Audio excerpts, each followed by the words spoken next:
नमस्कार, आप सभी का बहुत स्वागत है। मैं हूं आपके साथ माजिद अंसारी और आप देख रहे हैं 30 मिनट में हिंदुस्तान।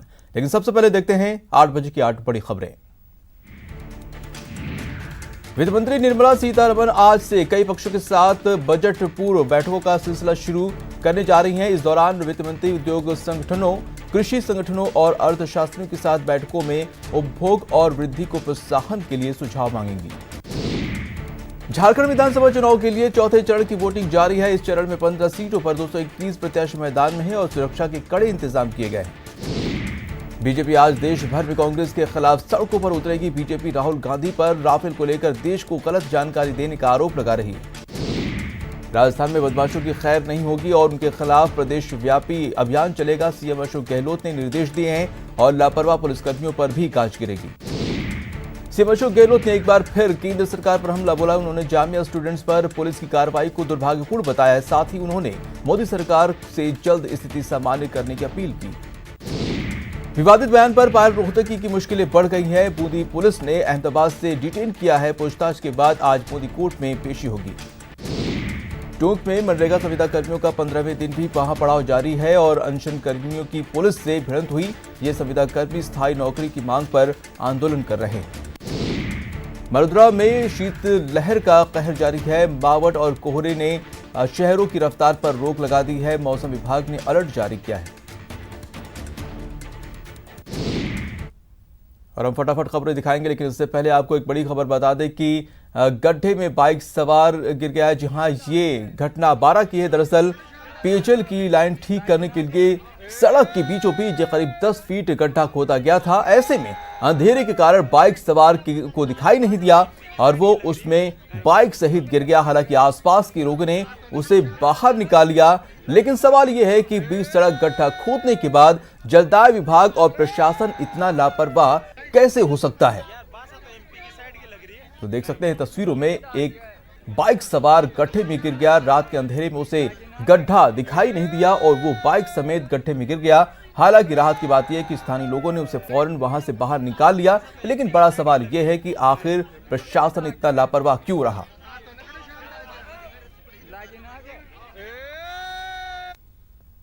और अब खबरें फटाफट अंदाज में।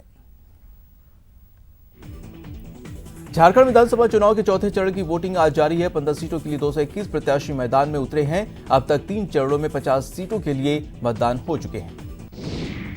देश भर में आज बांग्लादेश विजय दिवस का आयोजन होगा। 48 साल पहले देश ने बांग्लादेश के उदय में अहम भूमिका निभाई थी। बीजेपी आज देश भर में कांग्रेस के खिलाफ सड़कों पर उतरेगी। बीजेपी राहुल गांधी पर राफेल को लेकर देश को गलत जानकारी देने का आरोप लगा रही है। पीएम मोदी ने झारखंड के दुमका में रैली को संबोधित करते हुए नागरिकता संशोधन बिल पर विपक्ष के वार पर पलटवार किया है। उन्होंने कहा है कि कांग्रेस अब पाकिस्तान का काम कर रही है। नागरिकता कानून के खिलाफ जारी विरोध प्रदर्शन पर गृह मंत्री अमित शाह ने कहा है कि आने वाले वक्त में इस कानून में कुछ परिवर्तन देखने को मिल सकते हैं।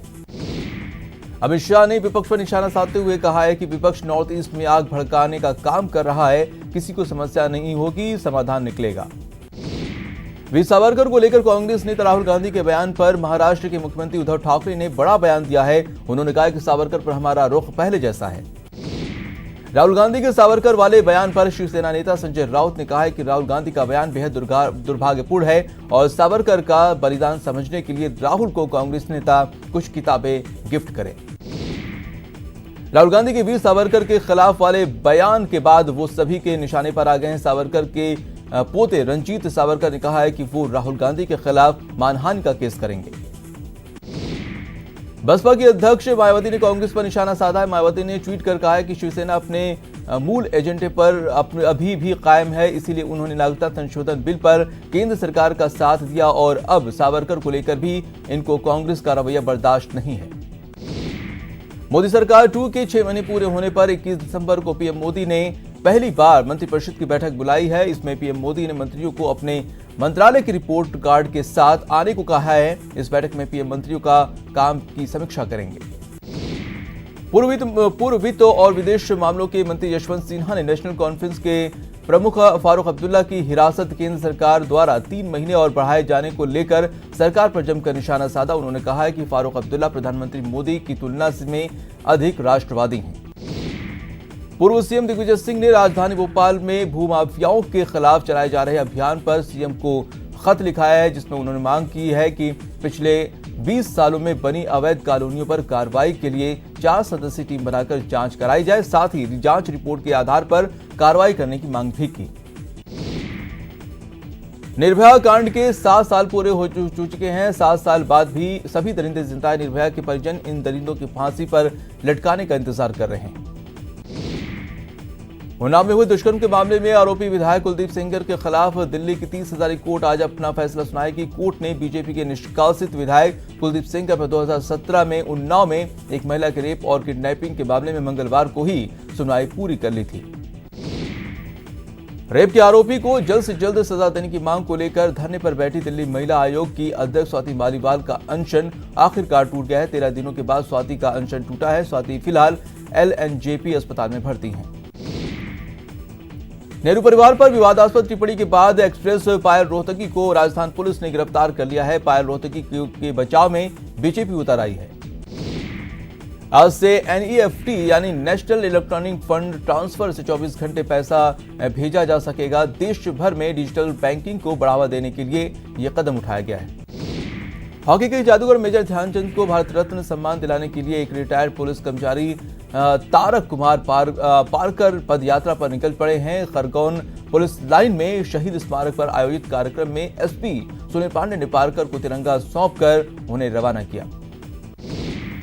सीएम गहलोत ने पुलिस अफसरों को माफिया और संगठित अपराधों के खिलाफ प्रदेश भर में अभियान चलाकर कार्रवाई करने के निर्देश दिए। सीएम ने कानून व्यवस्था की समीक्षा बैठक की।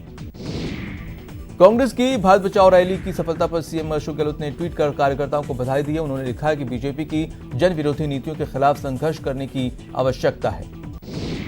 प्रदेश में जल्द क्रिकेट का विकास होगा। RCA के AGM के बाद अध्यक्ष वैभव गहलोत ने कहा है कि जयपुर में वर्ल्ड क्लास स्टेडियम बनेगा। प्रतापगढ़ के छोटी सादड़ी में राजस्थान शिक्षक संघ उपशाखा के चुनाव संपन्न हुए, जिनमें लगातार तीसरी बार रणदीप सिंह मीणा निर्विरोध अध्यक्ष बने। साथ ही रमन कुमार गहलोत मंत्री चुने गए हैं। भीलवाड़ा पुलिस अधिकारियों और थानाधिकारियों की क्राइम बैठक हुई और अधिकारियों को निर्देश दिए। अलवर में अखिल भारतीय ग्राहक पंचायत ने विचार गोष्ठी का आयोजन किया, जिसका उद्घाटन बीजेपी नेता बाबा बालकनाथ ने किया। विधायक अभिषेक महर्षि चूरू दौरे पर रहे। इस दौरान उन्होंने जनसुनवाई कर ग्रामीणों की समस्याओं का निस्तारण किया। टोंक में मनरेगा संविदा कर्मियों के आमरण अनशन का आज 16वां दिन है। इन संविदा कर्मी अपनी मांगों को लेकर आज विशाल रक्तदान शिविर का आयोजन करेंगे। संविदा कर्मी 15 दिन से 10,000 चयनित, आपको बता दें कि चयनितों को नियमितीकरण की मांग कर रहे हैं। बीती रात भी पुलिस और मनरेगा संविदा कर्मी के बीच विवाद हो गया। विवाद इतना बढ़ गया कि संविदा कर्मी नारेबाजी करने लगे। आपको बता दें कि रामलीला मैदान में पिछले 15 दिन से संविदा कर्मी मांगों को लेकर धरने पर बैठे हैं और इस दौरान कई संविदा कर्मियों की तबीयत भी बिगड़ गई। अक्सर विवादों में बनी रहने वाली एक्ट्रेस पायल रोहतगी की बूंदी पुलिस ने अहमदाबाद में हिरासत में ले लिया है। रोहतगी पर नेहरू परिवार पर विवादित टिप्पणी करने का आरोप है। भीलवाड़ा में ACB ने प्रतापगढ़ नगर में घूसखोर हेड कांस्टेबल और कांस्टेबल को गिरफ्तार कर लिया है। ACB ने 1 लाख की रिश्वत लेते रंगे हाथों ट्रैप किया गया।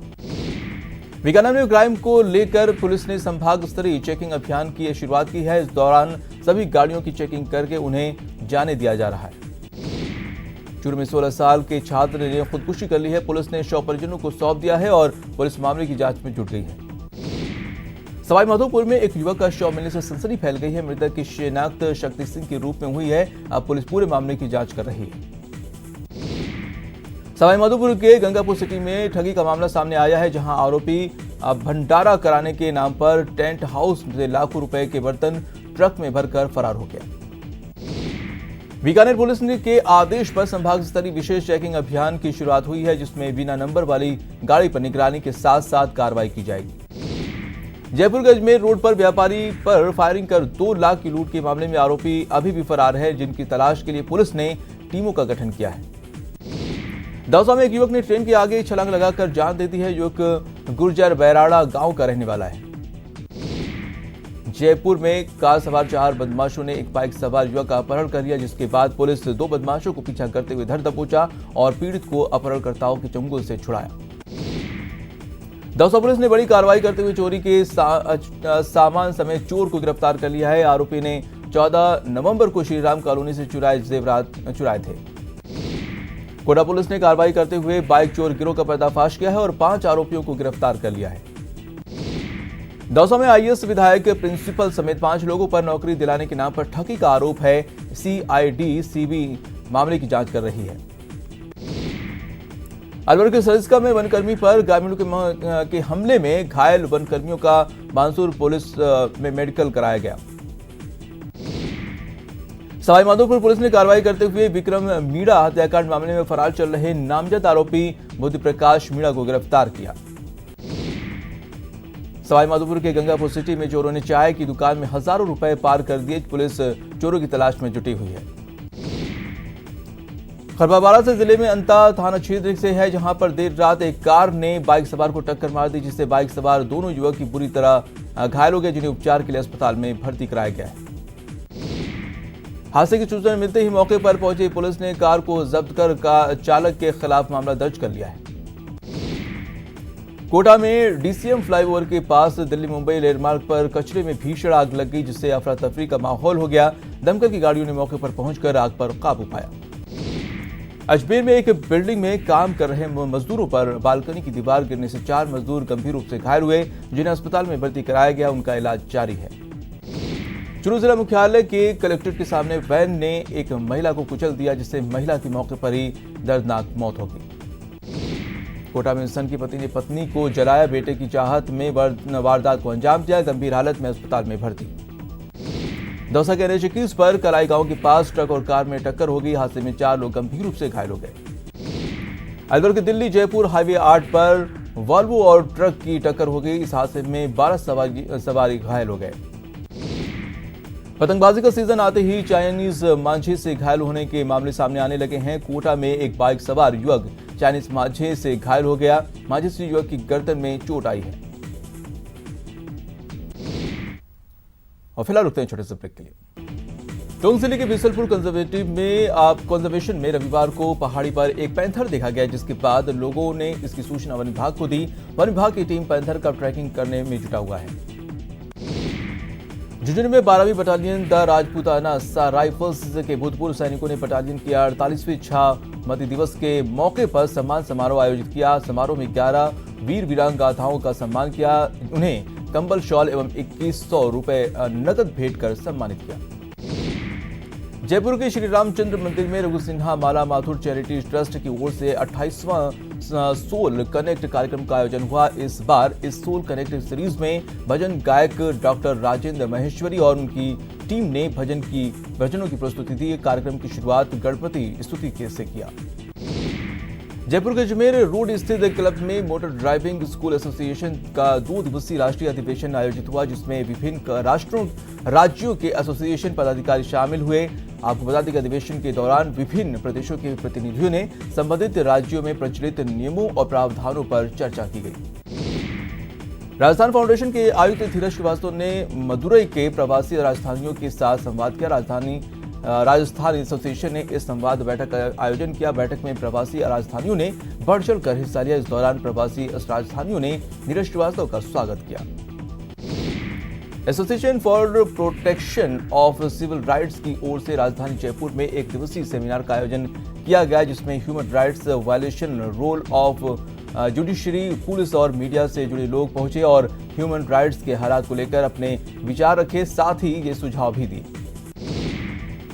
श्रीगंगानगर में नग्गी बॉर्डर पर शहीद हुए भारतीय सैनिकों की याद में मैराथन दौड़ का आयोजन किया गया। दरअसल ये 1971 भारत पाकिस्तान युद्ध में कई सैनिक शहीद हो गए थे, जिसकी याद में नग्गी डे मनाया जाता है। सूरी के बरलूर पुलिस ने नशा तस्करों के खिलाफ बड़ी कार्रवाई की है और दरअसल पुलिस ने नाकाबंदी के दौरान अवैध डोडा पोस्त से भरी हुई एक स्कॉर्पियो को पकड़ा है, जिसमें 314 किलो डोडा पोस्त भरा था। साथ ही गाड़ी से पुलिस ने एक पिस्टल और जिंदा कारतूस के साथ कई फर्जी नंबर प्लेट भी बरामद किए हैं। सवाईमाधोपुर में जहां किन्नर समाज की शबनम के निधन के बाद उसकी गद्दी को लेकर विवाद छिड़ गया, एक तरफ उसके 3 चेले गद्दी को लेकर दावेदारी जता रहे हैं, तो वहीं आशंका जताई जा रही है कि अजमेर के किन्नर समाज के लोग सवाईमाधोपुर पहुंचकर उपद्रव मचा सकते हैं। दाऊदी बोहरा समुदाय के गुरु डॉक्टर सैयदाना मुफद्दस सैफुद्दीन की सालगिरह के मौके पर शोभा यात्रा निकाली गई, जिसमें देश भर के लोगों को शुभकामनाएं दी गई। टोंक में एनआरसी और सीएबी बिल का विरोध देखने को मिल रहा है, जिसके तहत 23 दिसंबर को जिला स्तरीय विरोध रैली निकाली जाएगी। अजमेर की सेंट्रल जेल हमेशा सुर्खियों में रहती है। कभी जेल में मोबाइल मिलते हैं तो कभी कैदियों द्वारा धमकियां। ऐसा एक मामला सामने आया है, जहां जेल प्रहरी के कैदियों ने जान से मारने की धमकी दी है, जिसके बाद जेल प्रहरी ने कैदियों के खिलाफ सिविल लाइन थाने में मामला दर्ज कराया है। सीएबी को लेकर उपनेता प्रतिपक्ष राजेंद्र राठौर ने कहा है कि मुख्यमंत्री अशोक गहलोत ने राजस्थान में प्रवास कर रहे पाकिस्तान के प्रताड़ित हिंदुओं को नागरिकता प्रदान करने के लिए गृहमंत्री को चिट्ठी लिखी थी। आज वही नागरिकता संशोधन बिल के बाद अपनी बात से पलट रहे हैं। चुरू विधायक और अधिकारिता मंत्री माचा भवन लाल मेघवाल के आवास पर विकलांग कल्याण समिति ने धरना दिया। राजसमंद में अटल रक्त समूह के संयुक्त की ओर से रक्तदान शिविर का आयोजन किया गया। प्रतापगढ़ के बारावरदा गांव के स्कूल में सरस्वती मंदिर में मूर्ति स्थापित की गई। नवनिर्मित सरस्वती माता के मंदिर का निर्माण समस्त ग्रामवासियों और कर्मचारियों के आर्थिक सहयोग से किया गया। चूरू में एलोवेरा को न्यूनतम समर्थन मूल्य की परिधि में शामिल करने की मांग तेज हो गई है, जिसको लेकर जिला मुख्यालय के इंद्रमणि पार्क में किसान महापंचायत के राष्ट्रीय अध्यक्ष रामपाल जाट ने बैठक की। करौली में ग्रामीण क्षेत्रों में कोहरे का कहर देखने को मिला है। यहाँ शहरों में भी लोग ठंडी हवाओं से ठिठुरते रहे। सवाईमाधोपुर में अखिल भारतीय ज्योतिष महासम्मेलन का आयोजन किया गया, जिसमें देश भर से कई ज्योतिषविदों ने भाग लिया। करौली में सर्व समाज के सहयोग से महू कस्बे में रक्तदान शिविर का आयोजन किया गया। सुजानगढ़ में राष्ट्रीय चामुंडा सेना के नवनिर्वाचित जिलाध्यक्ष प्रेम सिंह पवार अब का अभिनंदन समारोह आयोजित किया गया। पुष्कर में पर्यटक को बढ़ावा देने वाली केमल सफारी को राजस्थान की बेस्ट केमल सवारी बनाने की कवायद तेज हो गई है। जोधपुर में नागरिकता संशोधन बिल के पास होने के बाद हिंदू विस्थापितों का जश्न जारी है, जिसको लेकर जल शक्ति मंत्री गजेंद्र शेखावत का पाक विस्थापितों ने स्वागत किया। विधिक सेवा प्राधिकरण की राजसमंद इकाई ने राजसमंद के आमेट में राष्ट्रीय लोक अदालत का आयोजन किया। इस समारोह में कैंप के तहत निस्तारण की गई सरकार की विभिन्न योजनाओं से लाभान्वित करवाए गए लाभार्थियों को दस्तावेज बांटे गए। जयपुर में ईएसआई राजस्थान के पेंशनर्स संघ का वार्षिक सम्मेलन हुआ, जिसमें पेंशन प्राप्त वरिष्ठ नागरिकों ने भाग लिया। डूंगरपुर में लौह पुरुष सरदार वल्लभ भाई पटेल की पुण्यतिथि पर कई कार्यक्रम आयोजित किए गए। पटेल सर्किल पर बीजेपी कांग्रेस ने पुष्पांजलि कार्यक्रम आयोजित किया। और अब खबरें विस्तार से। सीएम अशोक गहलोत ने पुलिस अफसरों को माफिया और संगठित अपराधों के खिलाफ प्रदेश भर में अभियान चलाकर कार्रवाई करने के निर्देश दिए हैं। ये रिपोर्ट देखिए। शातिरों का शटर होगा डाउन, अमन की नींद सोएगी आवाम। एक्शन में सीएम अपराधियों में हड़कंप, बाज आए धोखेबाज। रविवार को सीएमओ में आयोजित कानून व्यवस्था की समीक्षा बैठक में